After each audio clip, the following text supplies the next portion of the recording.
नमस्कार. मी महादेव साळुंके, राहणार पारे. गेल्या शरद पवार साहेबांनी राष्ट्रवादीची स्थापना केली. राष्ट्रवादीत अनिल भाऊने प्रवेश केला. अनिल भाऊ राष्ट्रवादीत आमदार झाले. शरद पवार साहेबांच्याबरोबर राहिले.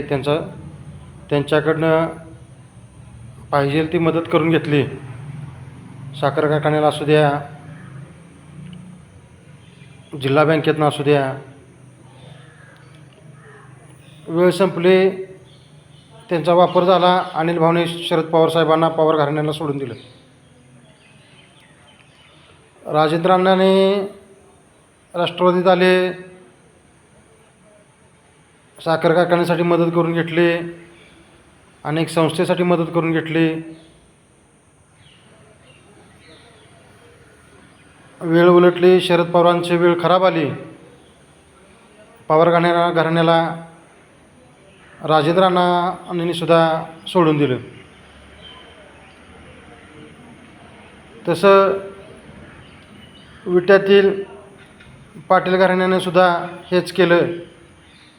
शरद पवारांच्या बरोबर राहिलं.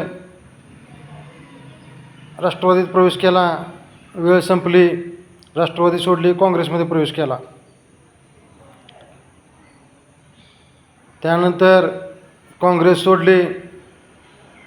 शरद पवार साहेबांच्या राष्ट्रवादी काँग्रेसमध्ये प्रवेश केला. शरद पवारांनाही सोडलं. आणि राष्ट्रवादीचे दुभागल्यानंतर, राष्ट्रवादीचे 2 गट झाल्यानंतर अजित पवार गटात प्रवेश केला. आज अजित पवारांचं टाईम खराब झालं. शरद पवारांचं टाईम चालू झाल्यावर शरद पवार गटात पुन्हा जाण्याचा मार्ग धरला आहे. म्हणजे खानापूर आटपाडी मतदारसंघातील नेत्यांनी पवार घराण्याचा कडीपत्त्यागत वापर करून घेतला आहे. मतदारसंघात अशी चर्चा झाली आहे की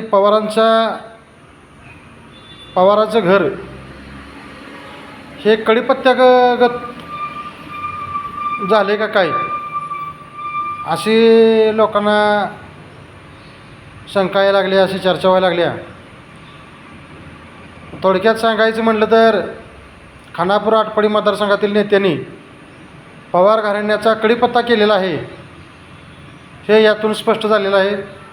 जय हिंद, जय महाराष्ट्र.